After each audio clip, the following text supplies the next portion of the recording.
Hello, नमस्ते दोस्तों। Education with B R YouTube channel पर आपका हार्दिक स्वागत, अभिनंदन दोस्तों अपन आर एस परीक्षा प्री परीक्षा 2023 के ऑब्जेक्शन प्रश्न, उनके जो कुछ प्रश्न थे जिनको ऑब्जेक्शन लगा सकते हैं, उनके बारे में दोस्तों एक वीडियो लेकर आपके साथ प्रस्तुत हुआ। दोस्तों इसकी PDF मैं हमारे Telegram channel education with B R से यूट्यूब चैनल पर भेज दूंगा दोस्तों, वहाँ से आप डाउनलोड कर सकते हो और अपना ऑब्जेक्शन कोई भी लगा सकते हो दोस्तों। जिसमें दोस्तों प्रश्न नंबर 14 था, जिसमें लिखा था भारत के संविधान के संबंध में निम्नलिखित कथनों पर विचार कीजिए। तो संविधान सभा का अंतिम अधिवेशन कितने को था? 100 को था, जनवरी को 1950 हुआ। और अंतिम अधिवेशन में डॉक्टर राजेंद्र प्रसाद भारत के उपराष्ट्रपति पद के लिए विधिवत निर्वाचित किए गए थे। तो इनमें दोस्तों इसमें इन्होंने माना है, दोनों माना है, जबकि दोस्तों ये हमारे भारत के कॉन्स्टिट्यूशन, जिसको भारत का संविधान कहते हैं अपन, उसकी मैंने प्रति ली है। वॉल्यूम दोस्तों इसका 12 है, ऑथेंटिक किताब है, वॉल्यूम 12 भारत का असेंबली डाटाबेस के रूप में लिया है इसका। और इसमें ये लिखा है, देखो, doctor Rajendra Prasad following is recommended with the promises of Pandit Jawaharlal Nehru with the secondary similar of visibility of combinant sub rules of one and the rule for the election president had been Prasad duly elected to office of the president of India. यानी राजेंद्र प्रसाद ही थे, जबकि इसमें गलत माना था दोस्तों।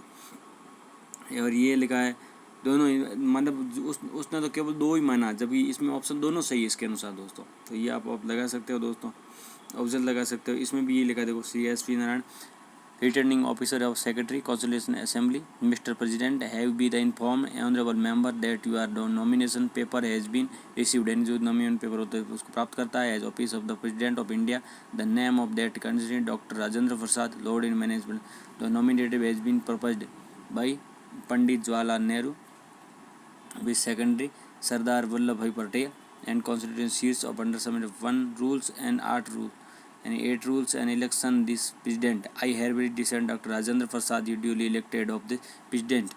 यानी यही लिखा है। और जबकि इन्होंने इस प्रश्न के अंदर इन्होंने क्या माना है कि राजेंद्र प्रसाद को इन्होंने गलत मान लिया, ऑप्शन 1 नंबर में माना है, तो इसलिए इसको ऑप्शन दोनों हो गए दोस्तों इसमें। और आप ये एक ऑप्शन तो पक्का होगा दोस्तों, तो आप इसको ऑब्जेक्शन लगा सकते हो दोस्तों। दूसरा प्रश्न अपन लाते हैं अविश्वास प्रस्ताव वाला दोस्तों। अविश्वास प्रस्ताव के संबंध में कौन सा कथन सही नहीं है, इसने ये माना है। कौन सा सही नहीं है, मतलब कौन सा गलत है इसमें। 15 अगस्त 2023 तक 27 अविश्वास प्रस्ताव और 9 अविश्वास प्रस्ताव रखे गए। लाल बहादुर शास्त्री अपने कार्यकाल के प्रतिवर्ष अधिकतम सबसे अविश्वास प्रस्तावों का सामना किया और 30 सदस्यीय प्रस्ताव रखना चाहता हूँ। सूचना लिखित रूप से लोकसभा स्पीकर देनी होगी। अविश्वास प्रस्ताव के लोकसभा में रखा जा सकता है। तो यही तो दोस्तों इसमें ये 2 नंबर ऑप्शन था वो गलत मानना दोस्तों। 1, 3, 1 इनमें कौन सा कथन सही नहीं था, तो इन्होंने पूछा 2 नंबर गलत थे। इन्होंने क्या लिखा, देखो, इन्होंने यही माना, पहला ऑप्शन उन्होंने गलत माना। 15 अगस्त तक 27 अविश्वास प्रस्ताव और 19 विश्वास प्रस्ताव, 27। तो इसमें ये देखो ऑप्शन भी सही है। मैंने ये गृह मंत्रालय की साइड से लिया दोस्तों। आज़ादी के अमृत महोत्सव, मतलब केंद्रीय गृह मंत्री सहकारिता मंत्री अमित शाह जी ने कोई इसमें जवाब दिया, देखो, जिसमें इन्होंने लिखा है कि 27 अविश्वास प्रस्ताव हुआ है अभी तक और 11 अविश्वास प्रस्ताव इस सदन में प्रस्तुत हुए हैं। ये प्रश्न सही है। जैसे प्रधानमंत्री मध्य प्रदेश की नाजाकता न हो इस सदन के अविश्वास से, उनको विश्वास है, इस विश्वास को जनता के सिर्फ भ्रांति पैदा करने में लगाई हो। तो ये इसमें दिखा है दोस्तों। दूसरा दोस्तों, ये भारतीय संसदीय कार्य मंत्रालय का ये रिपोर्ट है, जिसके अंदर भी इसमें मिलेगी। तीसरा लिखा है नियम है जो लोकसभा का, उसमें भी ये मिलेगी दोस्तों, प्रक्रिया नियम के अंदर, जिसमें लोकसभा के ये देखो मंत्रिपरिषद अविश्वास प्रस्ताव पद त्याग करने से व्यक्ति अनुमति मांगने वाला सदस्य उस वक्त 10 बजे तक महासचिव के पास में प्रस्ताव और सदस्य प्रयुक्त कर सकता है, सही लिखित में देनी हो। इसमें यही लिखा, देखो, 10 घंटा पहला दे सकते हो, कोई जरूरी नहीं है 7 वीक देना होता है। तो इसका मतलब ये 2 नंबर ऑप्शन जो जिसमें इन्होंने केवल ये एक ओनली बी माना, जब ये ऑप्शन के रूप में सी भी गलत है दोस्त। तो अभी ये 2 लगा सकते हो आप। तीसरा प्रश्न देख दो, निम्नलिखित में किस आयोग के अंतर राज्य परिषद के अंतर राज्य सरकार परिषद स्थापित करने की अनुशंसा की थी। इन्होंने एक ही आंसर लगाया, प्रशासनिक आयोग लगाया था इन्होंने।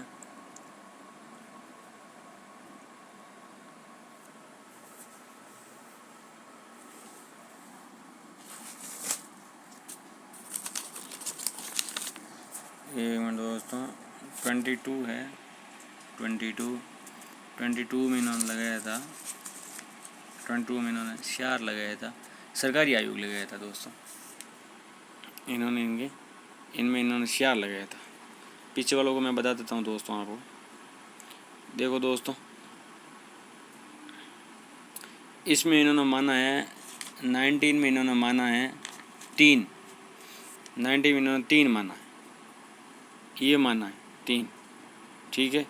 और ये पहला प्रश्न है, इसमें इन्होंने माना है, देख लो आप, 14 है प्रश्न, इसमें इन्होंने 2 माना है, ये गलत है, 2 नंबर ये ऑप्शन माना है इन्होंने, 1 और 2 दोनों सही है, इन्होंने ये दोनों सही माना है।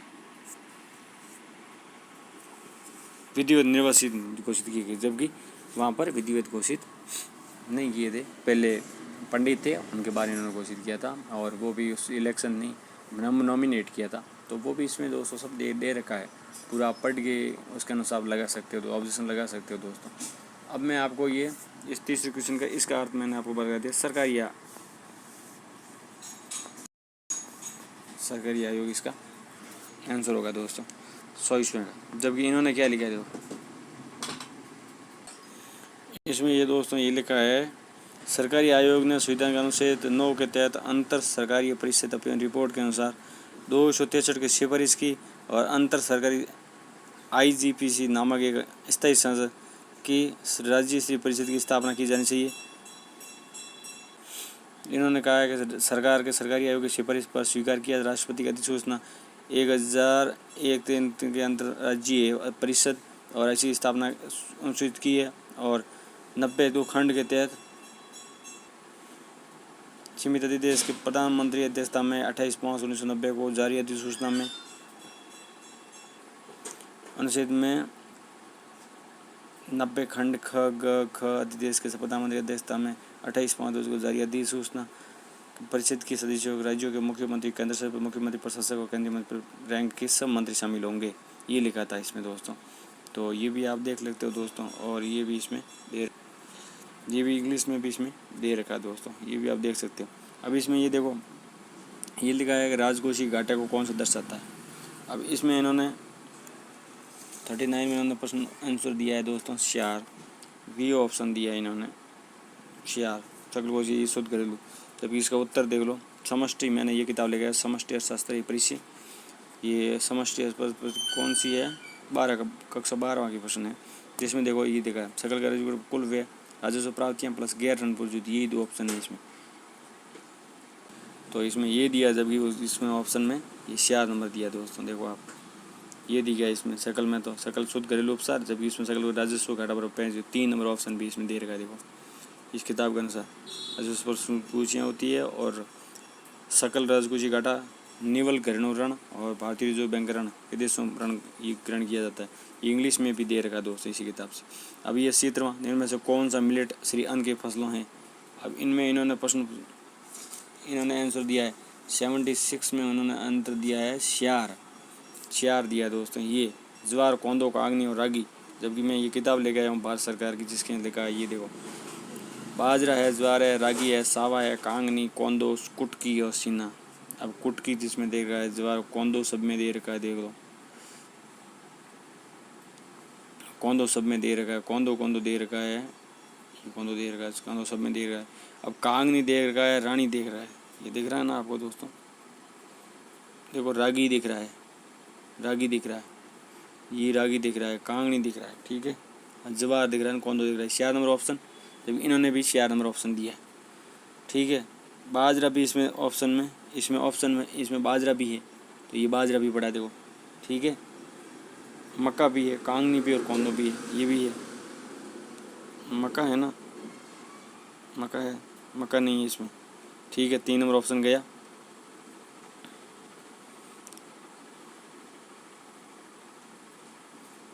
बाजरा, मक्का जिसमें नहीं है, जिस मक्का है जिसमें, वो काट दो, मक्का इसमें नहीं है, इसमें भी मक्का है, ये मतलब पहला और तीसरा तो गए, मक्का जिसमें है सर। अब दूसरा और चौथे में दोनों में है, हाँ, तो अब इसमें 2 ऑप्शन में कोई भी हो सकता है दोस्तों, ये ध्यान रखना। फिर ये निम्न में से संबंध में नारे में कौन सा कोई भूखा ना सोए, ये राजस्थान सरकार की योजना है दोस्तों, कोई भूखा ना सोए, अभी इसमें बाल गोपाल योजना, इंदिरा गांधी अन्नपूर्णा और इंदिरा रसोई योजना, तो कोई बोल रहा है फूड पैकेट, कोई बोल रहा है इंदिरा रसोई योजना, जबकि देखो बाहर राजस्थान सरकार का ही नोटिफिकेशन है दोस्त, जिसमें लिखा राजस्थान स्वास्थ्य विभाग इंदिरा रसोई योजना निर्देश दिए हैं, जिसमें इन्होंने लिखा कोई भूखा ना सोए।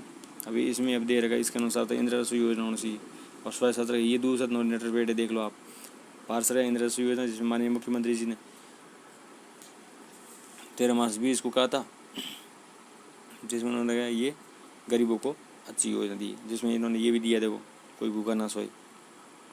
और सेक्रेटरी है भगवान सिंह देथा, इन्होंने दिया है देखो आर्थिक समीक्षा है, इसमें भी इन्होंने दे रखा देखो दोस्तों कोई भूखा ना सोए, ये यहाँ भी दे रखा आर्थिक समीक्षा में दे रखा देखो। ये इंदिरा रसोई का हमने राजस्थान निदेशालय से निकाला है लेटर पेड, इसमें इंदिरा रसोई योजना इसमें पूरा दे रखा है दोस्तों कोई भूखा ना सोए।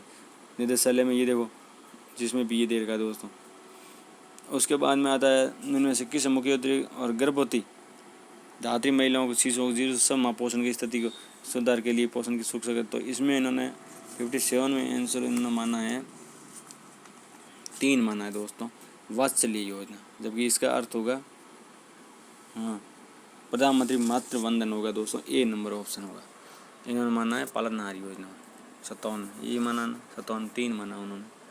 मिशन ये माना 3 नंबर माना इन्होंने माना है मिशन वात्सल्य योजना माना 3 नंबर। जबकि देखो दोस्तों आर्थिक समीक्षा में इन्होंने देखा है एक आंसर ये है देखो प्रधानमंत्री मातृत्व वंदन योजना, जिस योजना के गर्भवती और धात्री महिलाओं को शिशु को 0 से 6 माना है और देख रेख के लाभार्थी को 5,000, 1,000, 2,000, 200 रुपये दी जाएंगे, ये देखो डाक में दिए जाएगी। तो इसका ये हमने आर्थिक समीक्षा दिया है दोस्तों, पेज नंबर 234 से आप पेज ऑप्शन लगा सकते हो।